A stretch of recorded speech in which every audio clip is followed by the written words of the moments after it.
Welcome to Politics Tonight, but let's start with this breaking news. Chef Hilda Bassi has set a new record after breaking the Guinness World Record for longest cooking time by an individual. Ms. Bassi has cooked for 100 hours to surpass the previous record set by an Indian chef, Lata Tondon, in 2019. The previous title holder cooked for 87 hours, 45 minutes and 00 seconds. Ms. Bassi started her 4-day cooking marathon challenge on May 11 at the Armour Gardens in Lekki. The 27-year-old will keep cooking to extend the record. On why she backed in the challenge, Ms. Bassi said it is one of her biggest aspirations, adding that it is also an opportunity to tell some positive stories from Africa through the meals that we eat.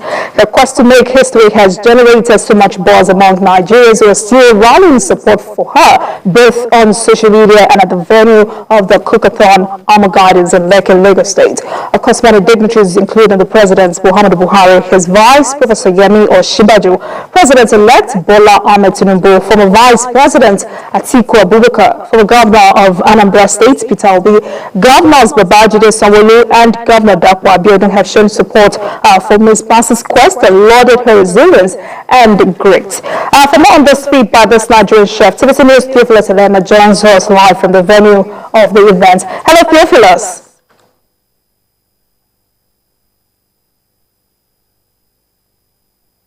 All right, we'll get back to Theophilus for more update on that later on.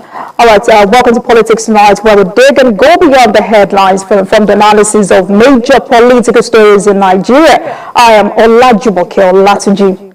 As the 2023 presidential inauguration day draws closer, the Inspector General of Police Usman Alkali has warned against attempts to frustrate the ceremony by persons or parties that lost out at the election. On the interview segment, we focus on the battle for presiding officers' jobs of the 10th National Assembly with a member of House of Representatives representing Just South, Just East Federal Constituency, Honorable Dachung Musa Bagos as our guest. Welcome to Politics Tonight. Stay with us. We will be right back.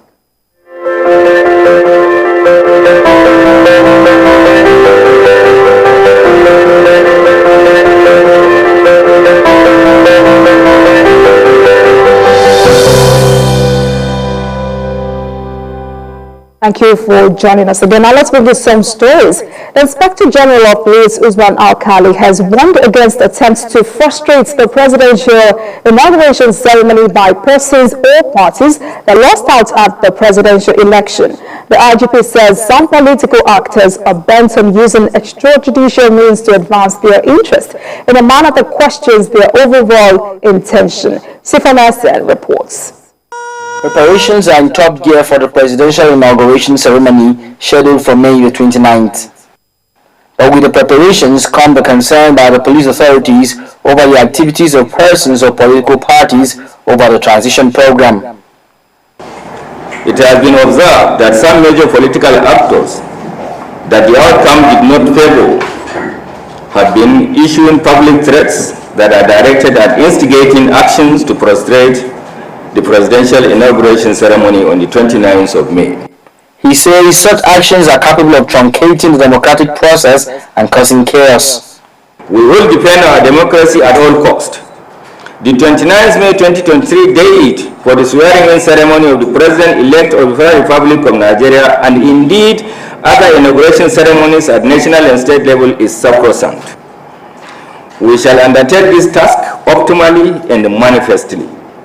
Anybody that stands in the way will be identified, promptly isolated, and brought to deserve justice in the overriding interests of our national security and stable political order. The police chief's warning is coming at a time the police in Lagos have taken custody of Afrobeat musician Seun Kuti for allegedly assaulting a police operative. Sifan Asen, TVC News, Abuja. Ahead of the inauguration of the 10th National Assembly, a coalition of civil society groups under the aegis of Bola Tinubu Youth Organization has expressed support for the candidacy of Yusuf Gagdi as Speaker of the House of Representatives. The group said Gagdi, representing the Panshink and Kanke constituency of Plateau State, is a reliable and competent leader whose grasp of issues surpasses his age. They believe the legislature plays a critical role in promoting good governance, and this is dependent on the leadership and relationship with the executive arm. I so much believe whatsoever decision being taken by the, let's say, working committee of APC, we are not like disputing what the party working committee has, have decided regarding the issue of zoning.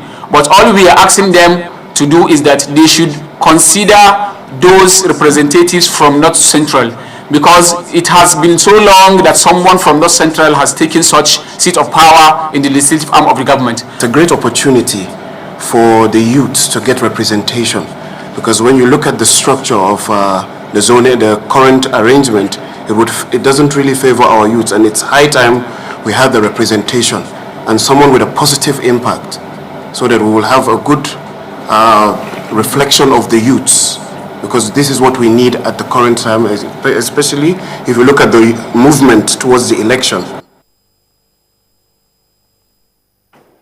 As the leadership crisis rocking the Labour Party continues at the court, some members in Lagos State have pulled out of the party to form another called the Passion Alliance Forum.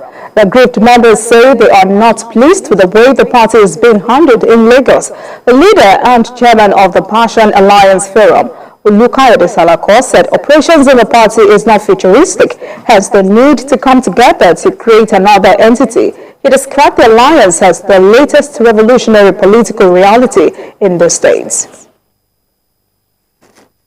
The reason we are in politics is not how those that have been handling Labour Party in Lagos State have been handling it. So we saw that we do not have future in the culture of operation of that party, and we decided to come together as one indivisible entity, political entity, associational entity, to give ourselves a name to operate under a political associational name.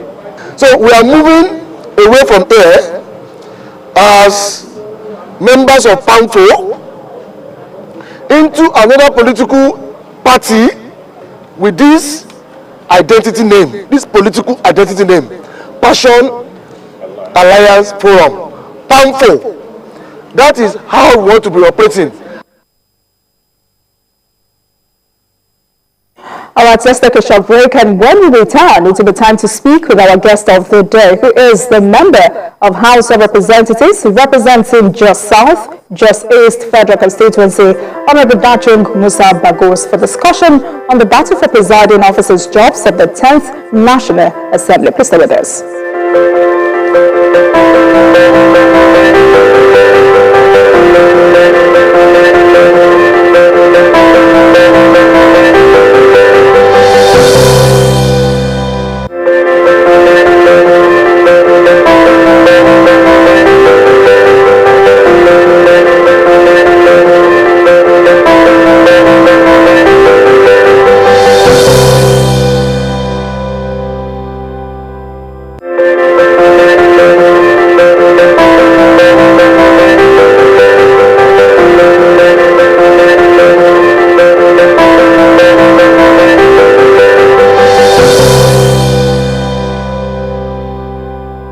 Before we get into our interview, let's bring it up to speed with our correspondent, Theophilus Elama, who is presently at the Armour Gardens in Lekki. Hello, Theophilus. How are you today? Please kindly bring us up to speed with this impressive feat.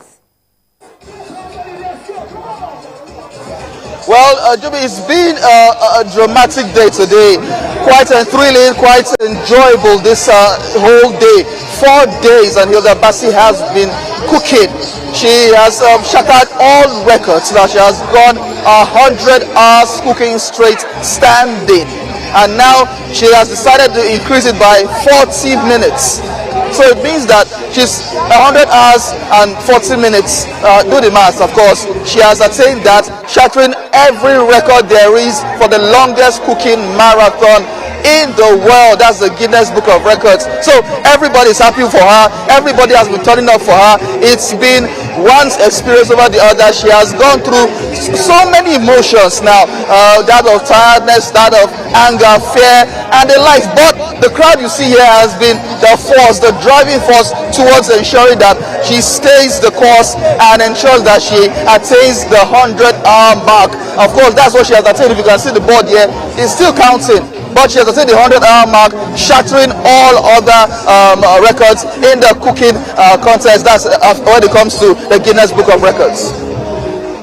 Yeah, 100 hours, that's a lot, I must say. But from what you've gathered, how has she been able to, maintain this tenacity and strength?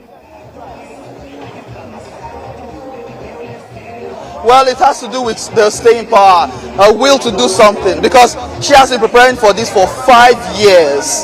She has been preparing for all of this, going after, taking some courses and all of that, preparing her mind, her mental alertness and everything. Before, as our Thursday, when we spoke with her and her medical team, she had had about 14 medical tests carried on her. And I asked them that if she had not passed anyone, what would have happened? The medical team told me there were plan A, plan B, and plan C for her, and so they were going to ensure that she was fit enough to handle this Herculean task, and which she has handled quite gracefully. Yes, she has been tired. For every 6 hours, according to the Guinness Book of World Records, she has 30 minutes rest, but she decided to do 12 hours of cooking and rest for 1 hour. That's how she has been going until she attained the 100-hour mark.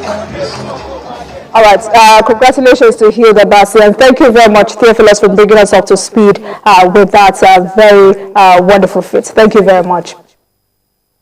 Now let's get to our interview. All right, tonight we're speaking with a member of the House of Representatives, who is a member of the House of Representatives representing Just South, Just East Federal Constituency, Honorable Dachung Musa Bagos, for discussion on the battle for presiding officers' jobs of the 10th National Assembly. Thank you very much for joining us tonight, Honorable. Thank you very much. It's good to see your face again. Thank you, Jumoke. Good evening, Nigeria. All right. First, congratulations on your victory at the polls. Tell us what factors aided your victory. We thank God. The victory gets back to the people. The 2023 election is a quite different election in the sense that every vote was about the people. So in every aspect of the 2023 election, if you analyze it very well, you will see that all the votes really speaks out for the people. So if there is any issue anywhere, you should know that the voice of the people, it's being a challenge to ensure that the people's voice really speak at the end of the day. So you know the tsunami that came out at different level, because the 2023 election, I take it as the second EndSARS. And I pray that all leaders that are in office, have been elected in office, should be able to do the right thing for us to avoid the third EndSARS at any level. So you've been re-elected despite the onslaught of the Labour Party in Plateau State. So it's important to ask you this. How did you do it? Hey, well, if you look at the elections, the Labour Party made a statement at the presidential, not in any of the National Assembly election, because the voters' intelligence identifying who they really want. So the Plateau people identified with the Labour presidential candidate, and they identified with their own political party at every level of the election in terms of National Assembly, Senate, and House of Assembly. So that voters' intelligence was very high. The voters' intelligence in understanding who the people really want was what played out. Although, because some people wanted to really look at, they want to go to Labour, like in my constituency that the Labour candidate did not come out to vote within the to campaign within the constituency, got almost 30,000 votes. So, which we know that some couldn't understand where to vote because they want to vote on. But we thank God that we won our election with 95,000 votes. So your party, the PDP, also dominated other elections in the states, including the governorship election, where normally saw that coming. How were you able to defeat the ruling party in the state? Yeah, sorry, come again. The earpiece dropped earlier. All right. Your party, that's the PDP, also dominated other elections in the states, including the governorship election. And I said that not many people saw that coming. How were you able to defeat the ruling party in the states? Yeah, basically, knowing very well that the PDP Plateau have always said, and we know that Plateau is a PDP state. But not only that, because it's a PDP state, the outgoing administration of the APC did not really give the people that required dividends of democracy in terms of the economy, in terms of insecurity, in terms of giving enabling environment for business to strive, healthcare, education. Their rating was very low, and unfortunately, with a very high debt profile of almost 120 billion as of today. So these are issues that Plateau people weren't comfortable looking at infrastructure, that the infrastructural development in the states, it's very low, and so on and so forth. So understanding where we came from, that the Plateau people desired a change, a true change that will give them the true dividends of democracy in voting the person with a high personality of His Excellency, the Governor-elect, Barrister Caleb Mutfwang. So we believe that the PDP will really give Plateau people the roadmap to that desired dividends of democracy that we have all been yearning for, and especially keeping to our slogan of Plateau of our dream, keeping to our slogan of understanding the Plateau State is a home of peace and tourism. And when you are talking about peace and tourism, you can't just handle one area and thinking that you leave the other. So issue of tourism, issue of infrastructure needs to come into place. So we believe, and we want to assure the Plateau people that the incoming administration will really look into those various areas to ensure and by making sure that Plateau people get the true dividends of democracy. So as one of the young members of the House of Reps, how will you describe your experience so far? Hey, well, people still call me young member. I'm almost 50 now, with 6 children, and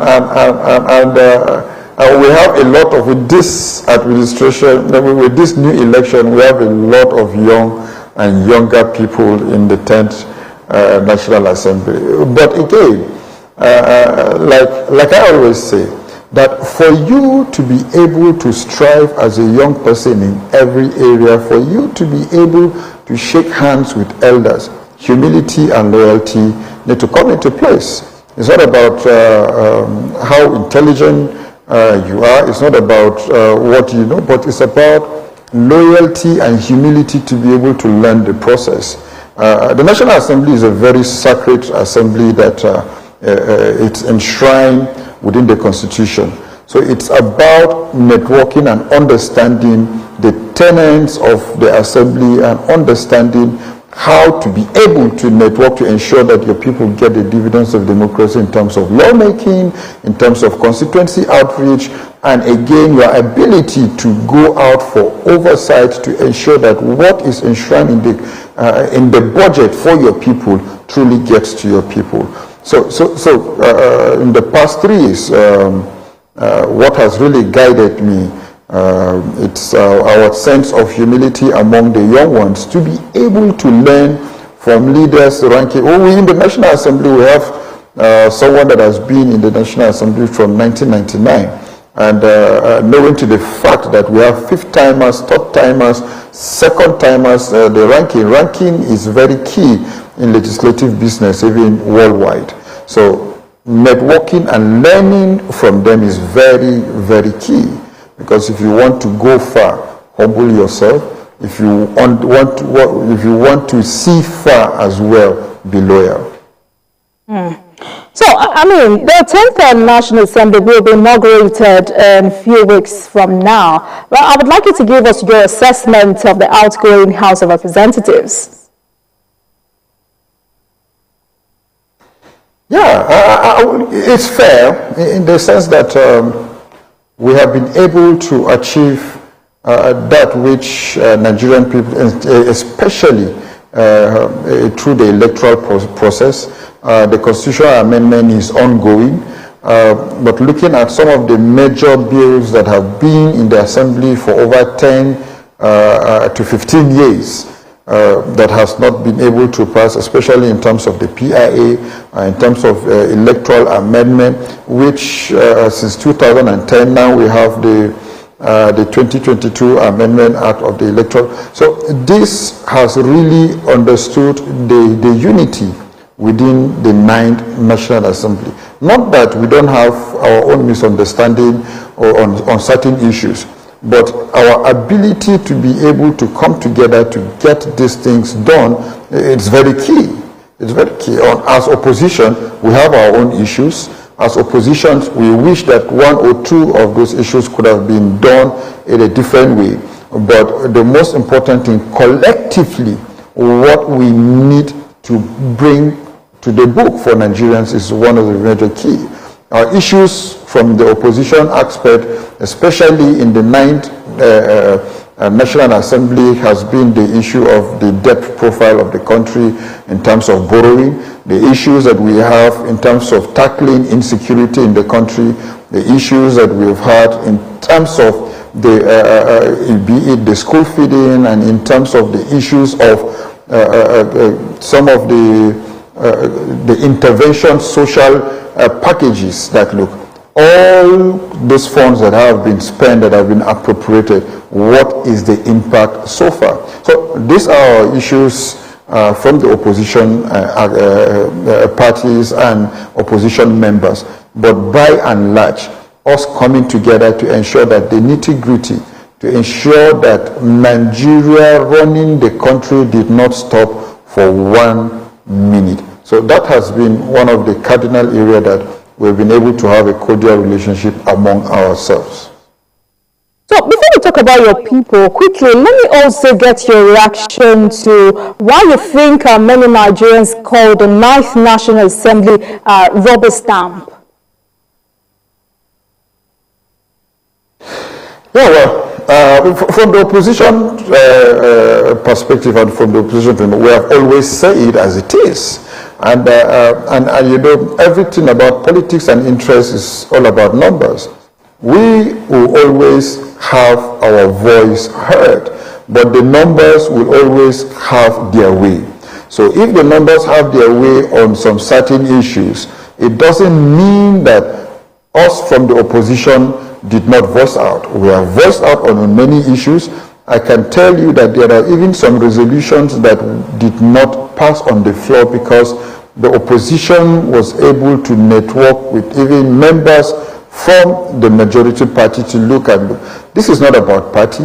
This is not about what you want, but it's about the collective interest of Nigeria. And for instance, there is no member on the floor of the House of the 9th National Assembly that have not brought one motion or so that have to do with insecurity.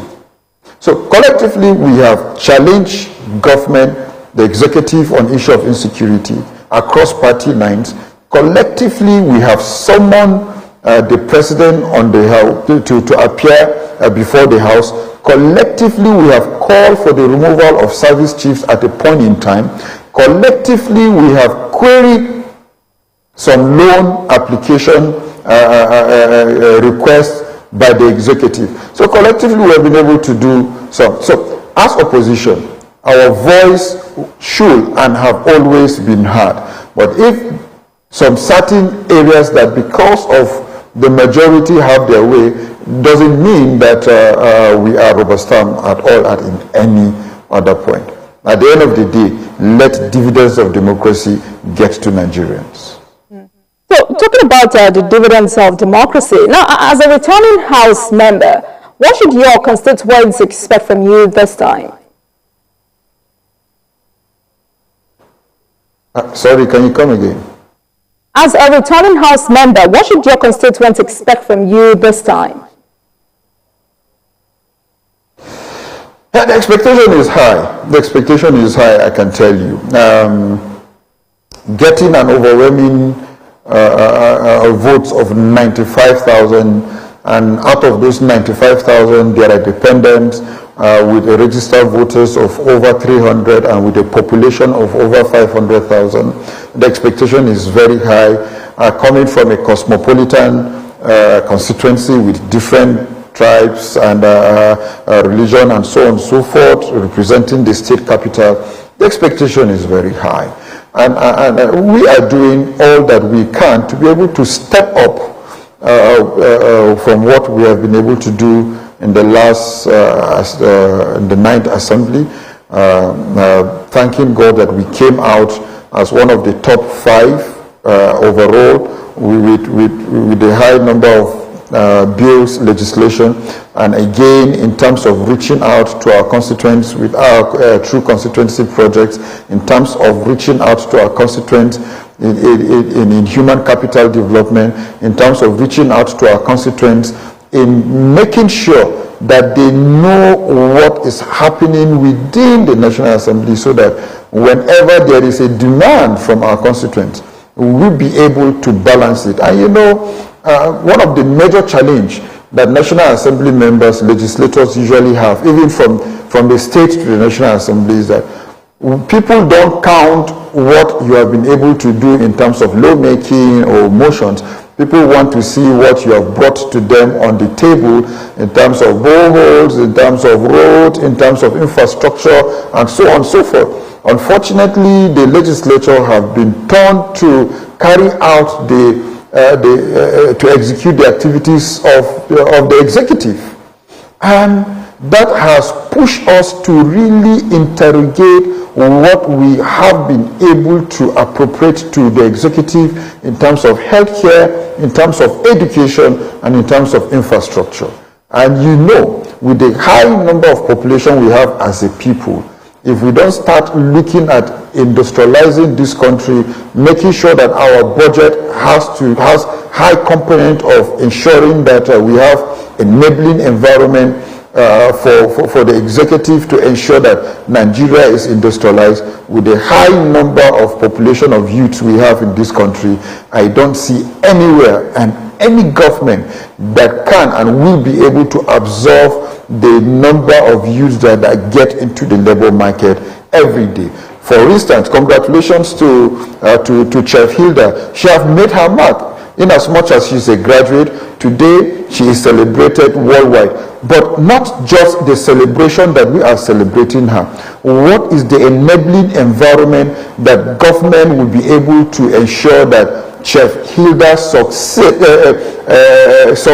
succeed as a chef in the country? What is the enabling environment that government will ensure that Bank of Industry or SMEs, Chef Hilda will be able to have the necessary support for her to be able to boost her business? So this is the challenge that a lot of youths are having in this country. A lot of talented youths. It's not just about having the certificate and go and work in government. How can they be able to have the enabling environment to start small businesses that will metamorphose and build into big industries? So that is the major challenge that as legislators we are looking at every day and talking to executive and interrogating and ensuring that the oversight and components of budget, that from the opposition perspective, that the executive ensure that Nigeria has an enabling environment. Take away the issue of insecurity.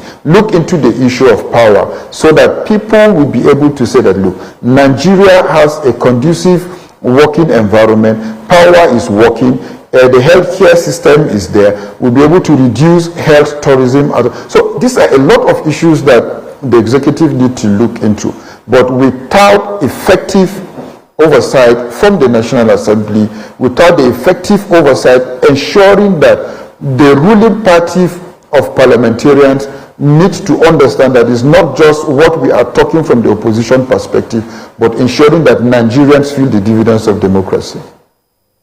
Fantastic. So, Honorable Bagos, let's move to the tussle for principal positions in the 10th National Assembly. Looking at the unfolding intrigues, brewing disagreements, how will you describe the contest? Yeah, well, from the opposition perspective, you know that as opposition we will not just sit down, and especially now having the numbers as greater majority, we will not just sit down and look at what the ruling party will do. We must be part of who become our presiding officers. If you recall, some weeks ago, we have put in our own demand that we are going to contest for the presiding officers. A committee of about 11 to 13 people were put in place calling for nomination among the majority minority to contest. And if I can recall very well, the closing date was yesterday midnight. None of the greater majority from the minority parties came out that they want to contest for the speakership or the deputy speakership. So, which means the minority party, the opposition, will need to sit down to engage with candidates from the ruling party. If none of us has indicated interest to contest for the speakership and deputy speakership, as of yesterday midnight, already machineries have been put in place in engaging those that are contested within the ruling party, so that we look at it effectively and advise our members that, look, this is the way ongoing, because we need to have a speaker and a deputy speaker that will ensure the unity of the 10th House of Assembly across party lines, to ensure that it's not about the executive, but it's about the Nigerian people, to ensure that collectively, whosoever at the end of the day, the minority support, we will be able to hold ourselves responsible, we will be able to be accountable to the working and doings of that minority or of that presiding officers that we brought in. And again, we will still have a voice. If you did not do well, we say, look, you did not perform according to our own expectation. We need to have a change. So these are issues that all of us were putting on the table. So this is one question I've been asking basically all my guests, and I know that I will continue to ask these questions because Nigerians are worried, asking why is this race generating so much heat when it's not even a general election?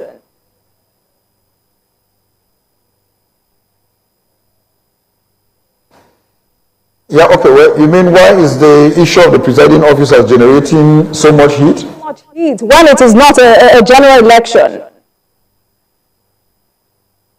Well, why?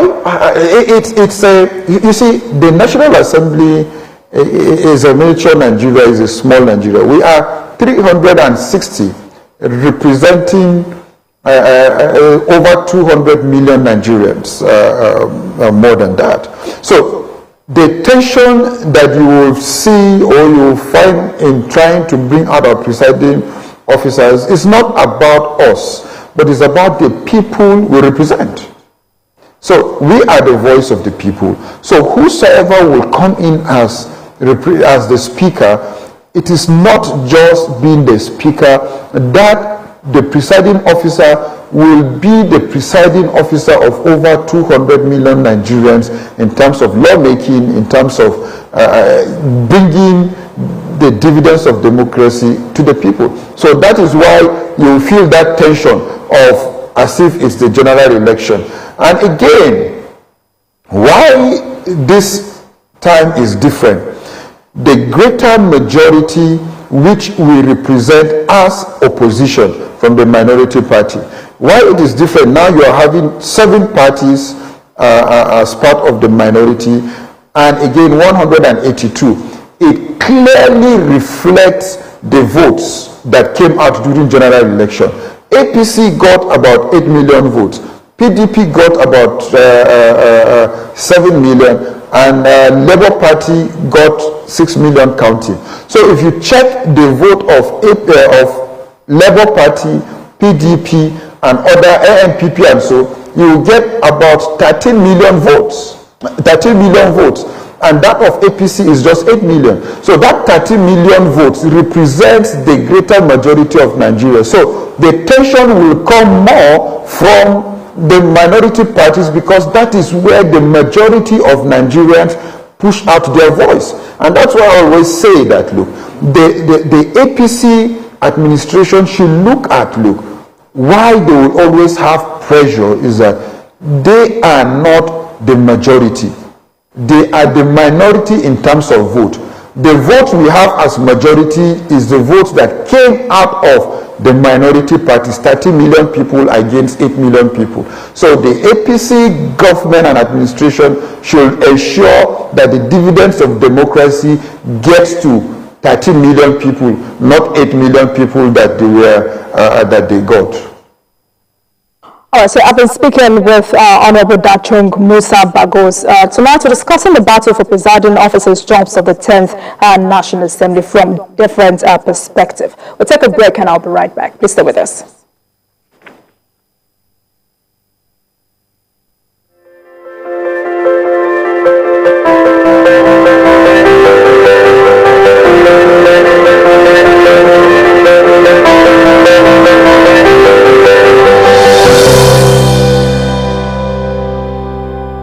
Very much for staying with us. You're watching Politics Tonight, and tonight we're discussing the battle for presiding officers' jobs of the 10th National Assembly with a member of the House of Representatives representing Jos South, Jos East Federal Constituency, Honorable Dachung, Musa, Bagos. All right, Honorable Bagos, now let me ask you directly. You know, we've seen some aspirants who have refused to drop their bids for various positions. Now, is it right to go against one's party? And is zoning bad?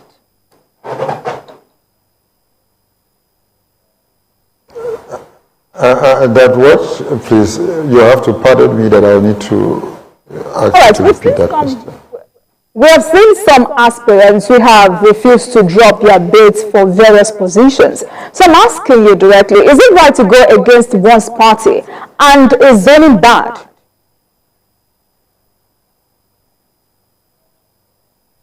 Well, I know that loyalty is very important in terms of party supremacy, and as politicians we usually say that party is supreme. But the truth of the matter here is that in everything we do as politicians, interests come first. Be it the interest of your people, be it your personal interest, but most importantly, the interest of your people should be able to drive your personal interest. Then that of your party, the ideology of your party should be able to drive the interest of your people and your personal interest. So the conflict of interest between your personal interest, the interest of your people, and the ideology of your party, it's what should be able to drive whatsoever decision any politician takes at the end of the day.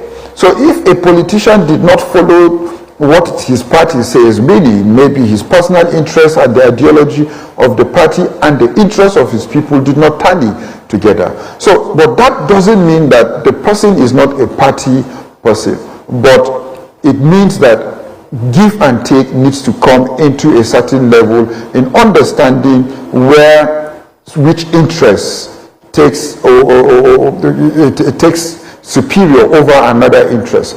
So these are issues that we usually look among ourselves as politicians. Not that you are rebelling, but what is the interest of your people. Like the presiding officers, you can find the presiding officers agitating according to zones.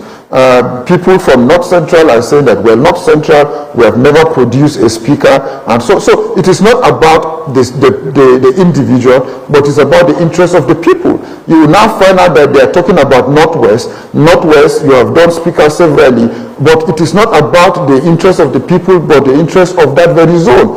You can now see that the Southeast is talking about agitation that we have never done this. It is the interest of the people in that. So it is now left for the party to look at the interest of the people first of all, and we as representative will now look at what is the tenancy of the house, how the sacredness of the house, understanding our ideology, keeping to the mandate that the people represent us, to ensure that, look, we give people the dividends of democracy. So when we look at all this, we'll now come to a certain conclusion on a way forward. But then, having at the end of the day, because the party says that this is their own direction according to their own understanding, doesn't mean that everybody should just fall in line. Before everybody will fall in line, we need to look at your own interests, the interests of your people, the interests of your personal interests. When these two together, when you now talk to your people and you come together, so it's very possible that at the end of the day, when everybody collectively, you might be surprised at the end of the day that they all go to the interest of the party. You might be surprised that they all go to the interest of a certain zone, or so on and so forth. So with all of this important point you have raised, how do you think the APC should have handled this to avoid this disagreement with aspirants?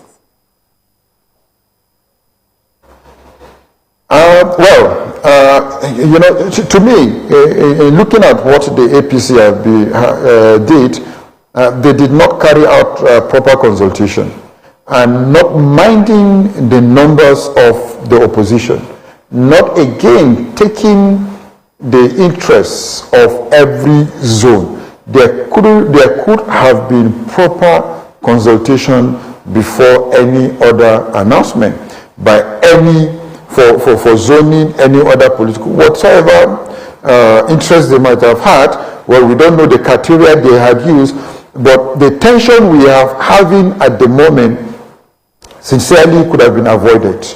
All the aspirants that are agitating, if they were brought to the table, I believe that all interests could have been brought together to understand that, look, this is the direction, or this is what we feel. Give and take will come into place. whosoever. In negotiation, at the end of the day, you might not be able to have your own way all, but at least your input should be able to consider. So where I see the APC, why they are having this high level of agitation is that not high consultation, wide consultation was not done and carried out by the party. And so that's why we from the opposition said, look, a party that has a different ideology cannot just come and impose something on us on their own ideology. So with what they have been able to do, our members will be able to determine that, look, can we go this way or we are going a different way? So these are issues that we are all looking at. But at the end of the day, we want to believe that the 10th National Assembly will succeed. So that takes me to my next question. You know, some of the lawmakers have argued that the APC cannot impose leaders on the National Assembly. I'd like to know how the opposition lawmakers are reacting to this. Well, you had seen and followed our reaction in the time past. That look, we were going to contest.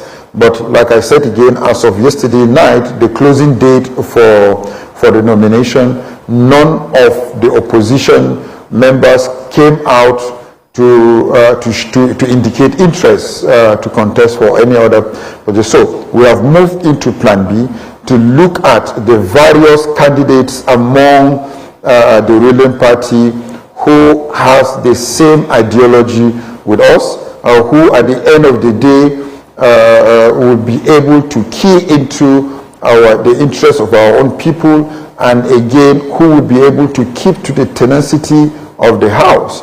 So these are issues that we are going to, we have started screening after the closing of nomination yesterday. Each and every one of them must open a channel of communication, a channel of discussion to be able to know what truly you have for the Nigerian people through its representative, what truly do you have to ensure that the name rubber stamp is not being stamped on us, that we are rubber stamp. We'll be able to guide whatsoever will be able to be done on the floor, that at the end of the day, our people will be comfortable with our decision. And again, whatsoever decision that we will come to a conclusion at the end of the day, our people should know. Wide consultation will be carried out. Not that we will just come out and announce that, look, the minority caucus is endorsing a candidate without consultation. So with this consultation, in the next few 24 to 48 hours, Nigerians will know where the minority caucus will stand. There are other fora within the minority caucus, but the minority caucus have not yet spoken officially. So any voice that you might be able to hear at the end of the day from any of the minority interests, I said minority interests, is not the official voice of the minority caucus. The minority caucus will speak at the end of the day, knowing very well that we have done wide consultation with our members, with our leaders, to be able to understand that this is the direction. So, okay, let me ask this now. Because this is the first time opposition parties won more seats in the House of Representatives than the ruling party, is this an opportunity for opposition lawmakers to produce the speaker? And is this the year it will happen?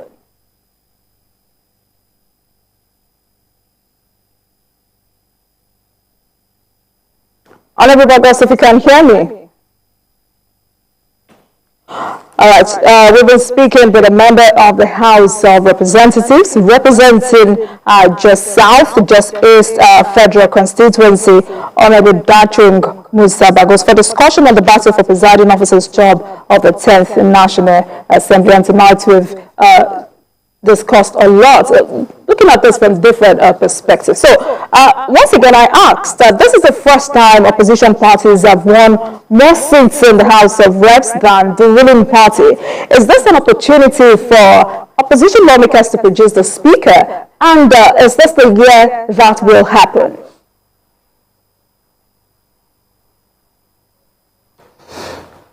Yeah, well, the opposition has always been part of producing the leadership of any National Assembly with whatsoever numbers that is being needed.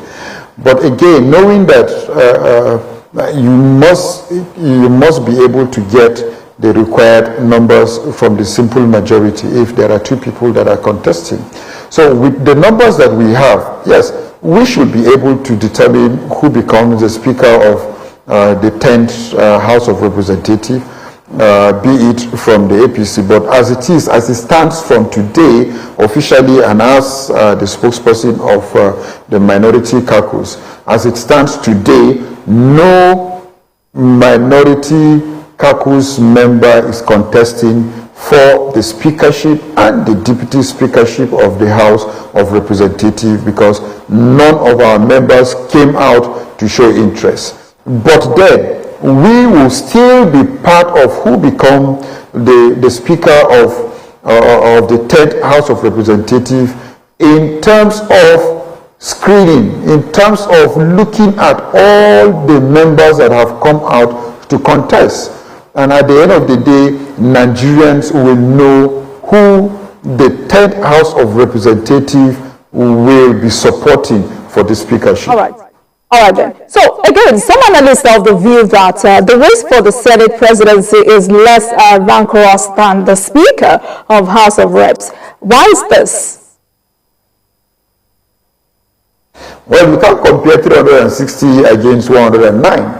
And we can't compare again people that have seen it all in thoughts and understanding and maturity to be able to, with us, that we are still seeing vision to understand, and we are still with our hot blood to ensure that our people get the right thing. So knowing very, very well that, look, we are leaders of tomorrow. We need to bring everything on the table, not like the Senate. The Senate is the House of Elders that they have already arranged and understood what they want. But then anything that has to do with the National Assembly, 24 hours to election is like 1 year. So whatsoever dynamics you might see now on the floor on the day of election, you will be surprised and shocked to hear that maybe a different thing has happened. The dynamics can change, a lot of things can come into place. But for us to come together is very key. Will it be right to say the House of Representatives has a rebellious character? No, not at all, not at all. The House of Representatives does not have a rebellious character, but the House of Representatives has a high level of young men and women that really have the interests of Nigerians at heart. And every decision, every resolution that a member of the House of Representatives will take, we don't look at 4 years. We look at how will our children and great-grandchildren benefit from the laws that we will make within 4 years. So if so be, which means we need to interrogate, we need to investigate, we need to consult, and at the same time, we need to agree. Because every decision we take now affects Nigeria in the next 50 years. So it's not about rebellion, it's not about any personal interest of agitation, but it's about the betterment of the future Nigeria that we all desire it to be. All right, so quickly, what do you think the president-elect should do to douse the tension? Well, one thing that the president-elect needs to really do at this point is, to me, I will say pray, because it has never been that the three arms of government, the president-elect has his own different role for the executive, but for the legislature, the president-elect has no role. The only role that a president has or a president-elect has on the National Assembly is proclamation of the National Assembly according to the Constitution. Once the National Assembly is being proclaimed, the issue and the running of the National Assembly entirely belongs to the members. So for a president to teleguide the National Assembly, that will not work or happen at any point in time. But whatsoever the party wants to do to advise and to guide as they want to do, it's quite different. But to dictate on what happens in the National Assembly, it's going to be very difficult for any president. Since 1999, it has been there. The records are there, issues are there. But to me, the president-elect should be able to see how he network with the National Assembly to ensure that his manifesto, or so it be, that he has for the Nigerian people come into play. If not, to teleguide the National Assembly is going to be very difficult for any president. Thank you very much. I've been speaking with a member of the House of Representatives representing Just South, Just East Federal Constituency, Honorable Dachung Musa Bagos, tonight to discuss the battle for presiding officers' jobs of the 10th National Assembly. Thank you very much for coming, and it's always a pleasure speaking with you on national issues. Thank you very much, Honorable Bagos. Thank you so much. Thank you, Jumoke, and God bless Nigeria.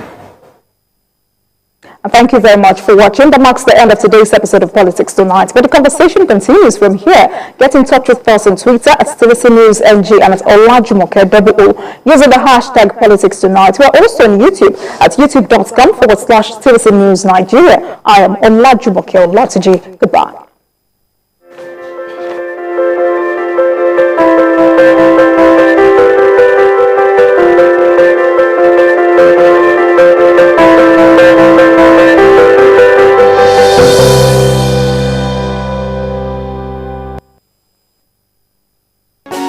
If you want to become something, become a child again.